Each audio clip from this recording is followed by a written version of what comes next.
नमस्कार। देश में एक तरफ चुनाव हो रहे हैं और दुनिया में जो हो रहा है वो बिल्कुल आतंक और डराने वाला हो रहा है। जी हाँ, मैं बात कर रहा हूँ यूक्रेन पर रूस ने जो हमला किया है उसके बाद की स्थितियों पर। जब तक अभी तक रूस हमले की धमकी दे रहा था तब तक हम लोग इंतजार कर रहे थे कि कब कहाँ क्या होने वाला है और फिर देखेंगे, जैसे कि हमारी आदत है टालने की चीजों की। लेकिन जब हमला कर दिया गया है उसके बाद जिस तरीके के हालात हो रहे हैं यूक्रेन में वो अपने आप भयावह हो रहे हैं और जो तबाही मच रही है वो बहुत बड़े स्तर पर हो रही है और ये आशंका लगातार मच रही है बन रही है कि रूस और अमेरिका कहीं आमने सामने ना आए। जब तक रूस और यूक्रेन का मामला होता है तो ठीक है, एक देश पर हमला है, उस पर चिंताएं हैं, उस पर हमारे हमको क्या होगा, हमारे ऊपर कितना असर पड़ेगा, ये एक बात उठती है। लेकिन अगर रूस अमेरिका सामने आ जाते हैं, रूस के समर्थक देश और अमेरिका के समर्थक देश सामने सामने आते हैं तो तय बात है कि वो विश्व युद्ध की तरफ दिशा जाती हुई दिखती है। अभी विश्व युद्ध की बात ना भी करें तो इस समय तनाव का जो मंजर है वो बहुत ही भयावह है। बिल्डिंगों पर न जाने क्या क्या बरस रहा है और एक दूसरे पर के दावे किए जा रहे हैं कि हमने इतने लोग मार दिए, हमने इतने हथियार मार दिए, हमने इतने जहाज उड़ा दिए, गिरा दिए। यूक्रेन अपनी तरफ से दावे कर रहा है और अभी दुनिया को बहुत पता भी नहीं है कि सचमुच वास्तविकता क्या है। सिर्फ हमें पता जो है वो दावे हैं, चाहे वो रूस के हों और चाहे यूक्रेन के हों। और फिर उसके बाद नाटो या अमेरिका ऐसी महाशक्ति, नाटो जो उनका संगठन है और अमेरिका क्या कहने करने जा रहा है इस पर। तो स्थितियां लगातार बदल रही हैं।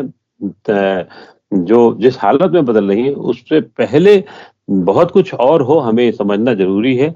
वास्तविकता क्या है, इस समस्या की जड़ क्या है और कहाँ गड़बड़ी हुई है और क्या हो सकता था जो नहीं हुआ और आने वाले दिनों में क्या हो सकता है और उस पर भारत पर क्या असर पड़ेगा।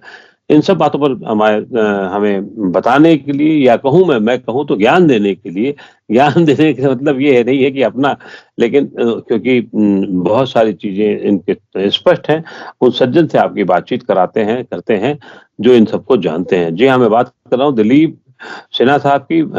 पूर्व राजनयिक हैं और देश दुनिया को उन्होंने बहुत कायदे से देखा है।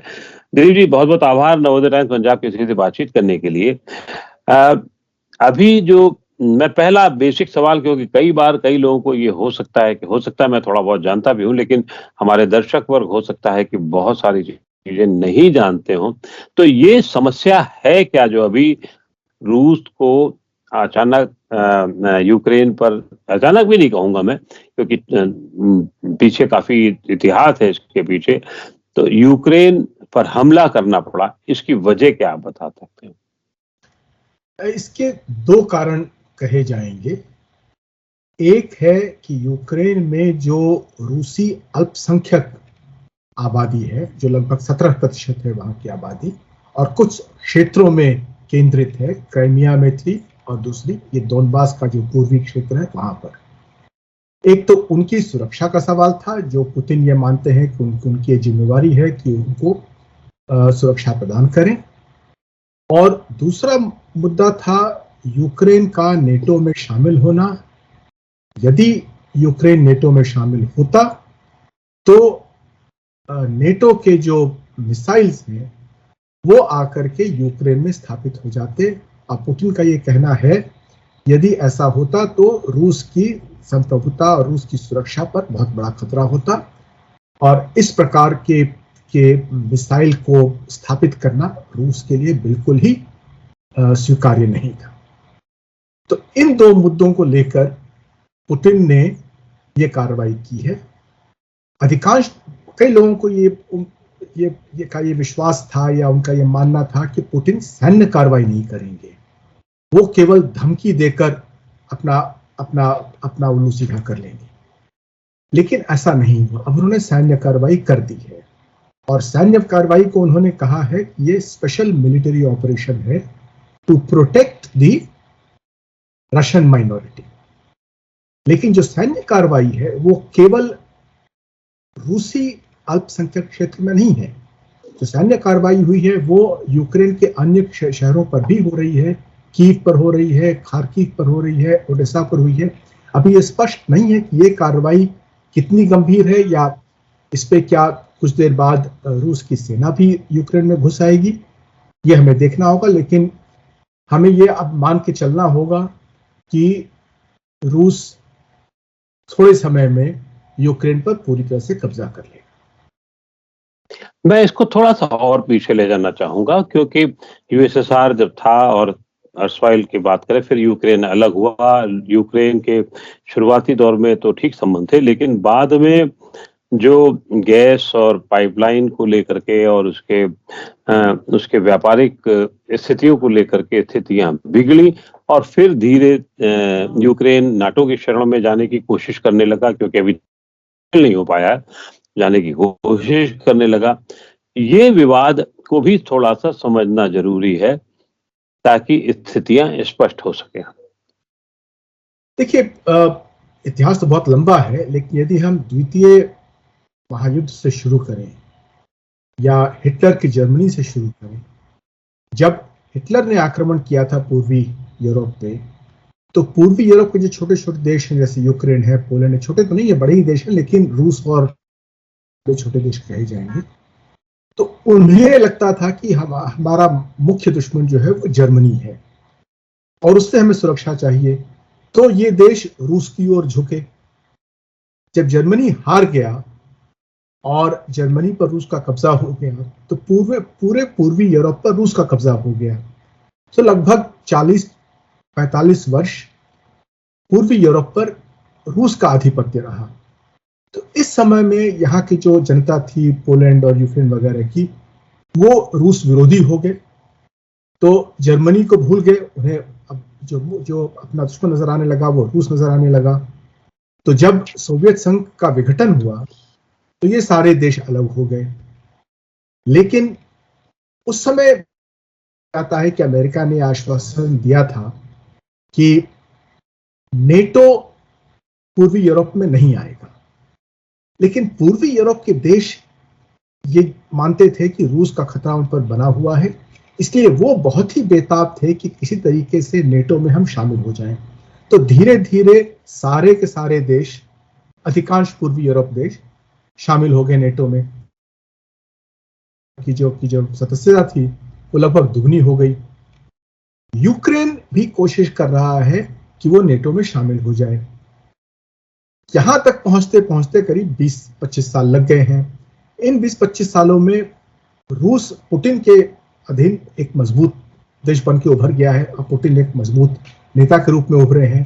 अब उन्होंने कहा है कि उन्होंने एक लकीर खींच दी है, जिसे रेड लाइन कहते हैं, कि भाई हमारी रेड लाइन है कि यूक्रेन नेटो में शामिल हम नहीं होने देंगे, और यूक्रेन उस पर आमादा है कि वो नेटो में शामिल होगा ही। और राष्ट्रपति ज़ेलेंस्की जो हैं, उनको ये विश्वास था कि हम नेटो में शामिल हो जाएंगे और नेटो में मेरी सहायता के लिए आएगा। इसलिए उन्होंने राष्ट्रपति पुतिन की अवहेलना करनी शुरू की, और पुतिन यहां तक कहते हैं कि जो रूसी मूल के लोग हैं यूक्रेन में, उन पर अत्याचार भी करना शुरू कर दिया। तो ये दोनों मिलकर के राष्ट्रपति ज़ेलेंस्की के साथ लगता है कि पुतिन की जो अनबन है वो बहुत ज्यादा हो गई है। तो कुछ व्यक्तिगत है, कुछ राजनीतिक है, कुछ राष्ट्रों के बीच में है। सब ले देकर पुतिन का जो गुस्सा है वो बहुत ही ज्यादा लगता है, और शायद अमेरिका ने भी कुछ ज्यादा बोलना शुरू कर दिया था। तो रूस ने कहा कि ठीक है, अब हम सैन्य कार्रवाई करते हैं और नेटो को चुनौती देते हैं कि आओ लड़ लो, यदि लड़ोगे तो विश्व युद्ध शुरू हो जाएगा। तो अब नेटो को ये सोचना है कि क्या वो इस पर तैयार है कि नहीं। क्या इसमें जो प्रमुख मोड़ था वो तब था जब यूक्रेन के जो प्रो रशियन राष्ट्रपति थे विक्टर यानुकोविच, वो उनको हटा दिया गया सत्ता से, और फिर उसके बाद में स्थितियां बिगड़ी, या मैं फिर वही बात कर रहा हूं कि वो इनके जो व्यापारिक समझौते और व्यापारिक जो गैस पाइपलाइन को लेकर समझौता था वो टूटना शुरू हुआ और उसके बाद से स्थितियां बिगड़ी। ये सारी बातें आती हैं। यूक्रेन चूंकि जब नेटो, बाकी पूर्वी यूरोपीय देश नेटो में शामिल हो गए, तब यूक्रेन एक तरीके से एक चेस का बोर्ड बन गया, शतरंज का एक बोर्ड बन गया, जहां पर कि ये दोनों बड़े देश अमेरिका और रूस अपनी राजनीति खेलने लगे। अमेरिका का भी हस्तक्षेप था उसमें, रूस का भी था।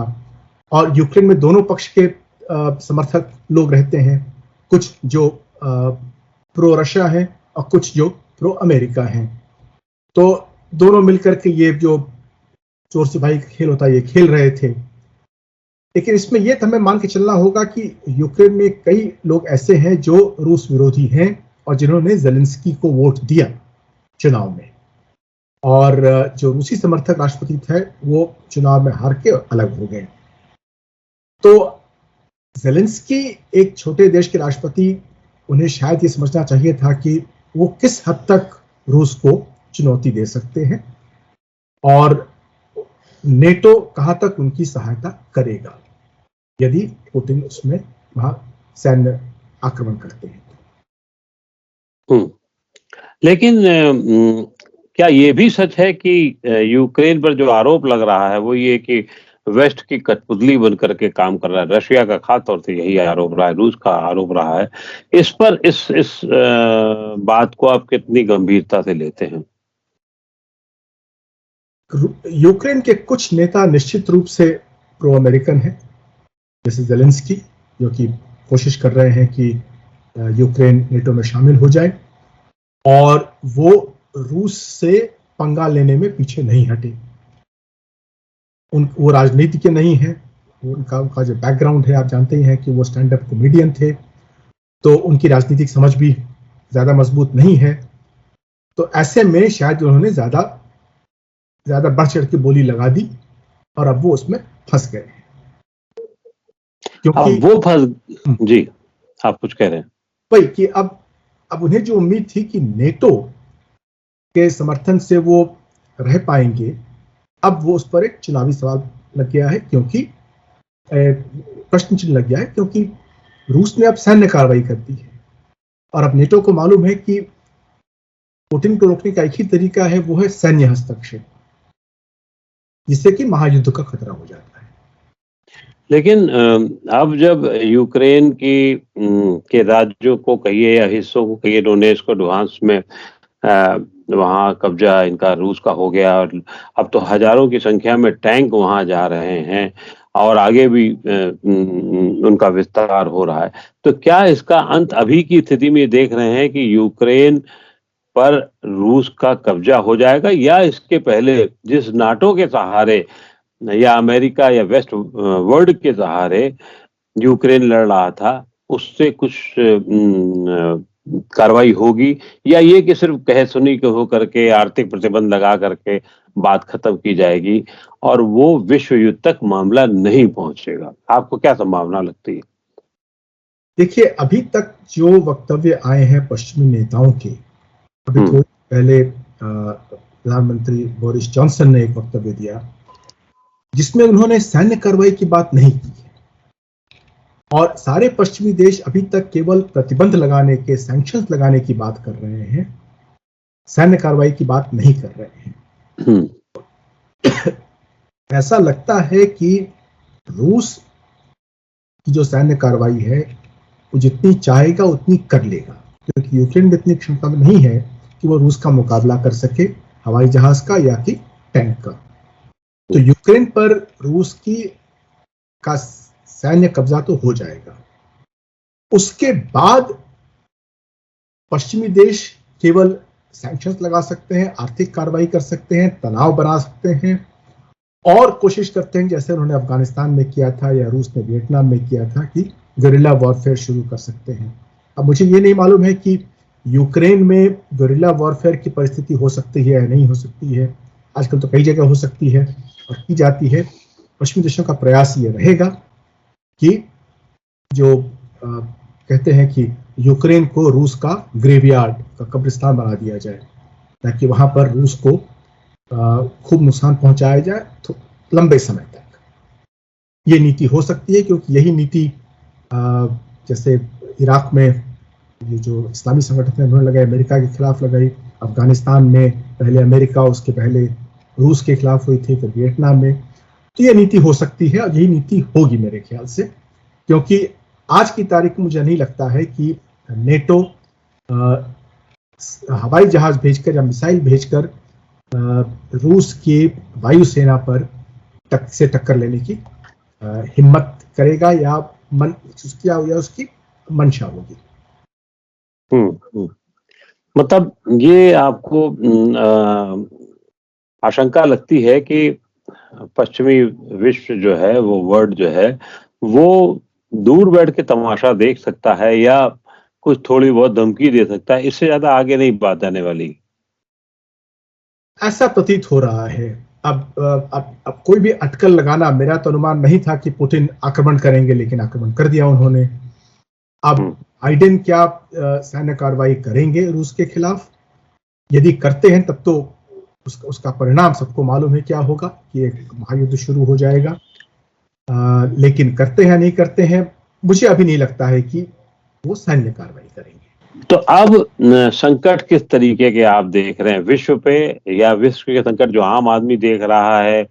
जैसे क्रूड ऑयल के दाम आज जो हैं $100 के पार पर हो गए हैं, सोने चांदी के दाम गिर गए हैं, मार्केट जानमाल की जो नुकसान हो रहे हैं वो अलग हो रहे हैं, और दूसरा हमारे बच्चे अगर यूक्रेन में हैं वो फंसे हैं, उनके परिवार वालों के परेशानियां अलग हैं। देश की अगर भारत की निगाह से देखें तो जो सबसे बड़ा और तात्कालिक हमें नुकसान या हमें दिक्कत होने की आशंका है वो गैस को लेकर के है, क्योंकि क्रूड ऑयल हम वहां से बहुत और चीजें आयात करते हैं वहां पर। तो किस घालमेल में हम अपने देश को देख रहे हैं अभी? हमारे लिए अनेक समस्याएं सामने आ रही हैं। एक तात्कालिक समस्या तो है कि हमारे 20,000 करीब विद्यार्थी वहां पढ़ने गए हैं, उन्हें बचाना, उन्हें वापस लाने की समस्या है। पता नहीं युद्ध किस स्तर का होगा। यदि रूसी सेना वहां पर आ गई और कब्जा कर लिया तो शायद ज्यादा नुकसान नहीं होगा, लेकिन यदि युद्ध शुरू हो जाए वहां पे तब तो बड़ी गंभीर समस्या हो जाएगी। लेकिन जो भी स्थिति हो, अब हम वापस जा रहे हैं जो शीतकालीन, जो शीत युद्ध था, उस समय जो परिस्थिति थी उस पे पहुंच रहे हैं। और अमेरिका और रूस के बीच में जो तनाव की पूर्ण की स्थिति जो होगी वो बढ़ेगी। और ऐसी परिस्थिति में भारत को सोचना होगा कि वो कौन सी नीति अपनाए। हमारी जो पुरानी नीति थी वो थी न्यूट्रलिटी की, कि हम कूटनिरपेक्ष रहेंगे, तटस्थ रहेंगे इस कॉन्फ्रंटेशन में। लेकिन हमने देखा था उस समय कि उसका नतीजा क्या हुआ था।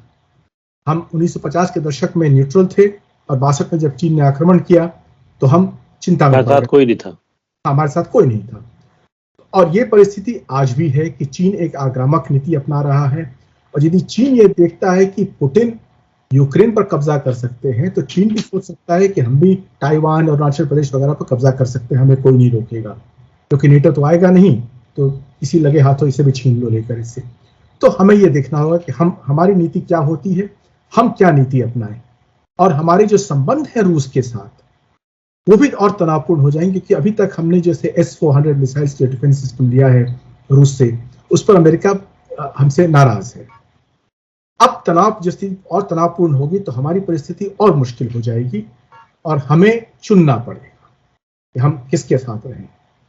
तो अब आपकी निगाह में, आपकी नजर में भारत के सामने भारत को क्या रास्ता अपनाना चाहिए? ठीक है, देश की अपनी नीति होगी, मोदी कैबिनेट की अपनी नीति होगी, देश में अपने बातचीत कही जाएगी, लेकिन आपको क्या लगता है इस हालात से हमें कम से कम नुकसान हो, ऐसे में हमें क्या करना चाहिए?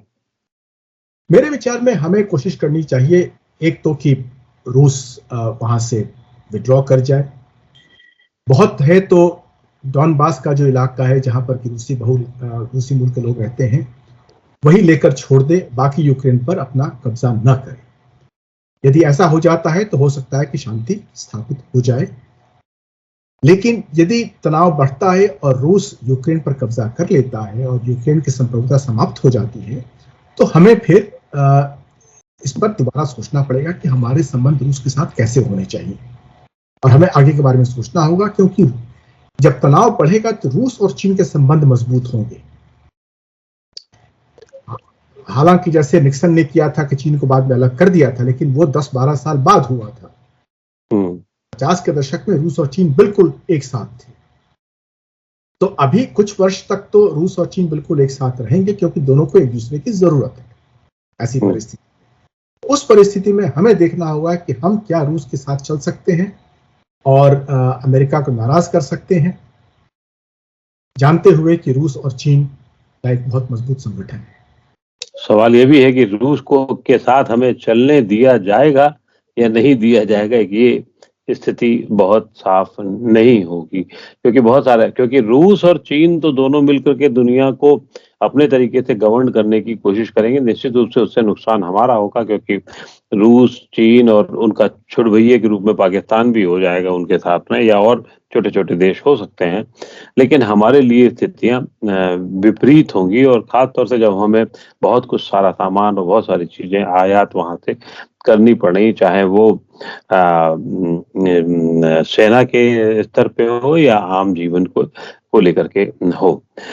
अब फिर वही है कि आपको भी यही लगता होगा कि क्या स्थितियां में 1-2 दिन में कुछ स्पष्ट हो पाएंगी, या जो कुछ होना है या जो कुछ भी अमेरिका और यूरोपीय वर्ल्ड की तरफ से फैसले होने हैं वो कुछ ही घंटों में स्पष्ट हो जाएंगे, और फिर उसके बाद में और बातें साफ होंगी? या ये कि जैसे कि यूक्रेन के राजदूत ने कहा है हमसे कि आप जो है इस पर हमें भारत से कहा है कि आप दबाव डालिए रूस पर, तो वो दबाव क्या रूस के काम आएगा? देखिए, मेरे विचार में हमें ये कोशिश करनी चाहिए। हमें ये कोशिश करनी चाहिए पुतिन के साथ सीधी बातचीत करके उसे समझाने की कि वो यूक्रेन से वापस अपनी सेना बुलाए।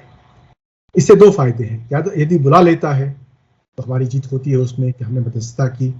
यदि नहीं बुलाता है तो कल यदि हम रूस से अपने संबंध कमजोर करते हैं या तोड़ते हैं, तो हमारे पास ये कारण होगा कि हमने आपसे कहा था कि आप ये करिए, आपने नहीं किया, तो हमारे पास अब कोई चारा नहीं बचता है, क्योंकि हम नहीं चाहते हैं कि एक महाशक्ति किसी छोटे देश की संप्रभुता को इस प्रकार समाप्त कर दे।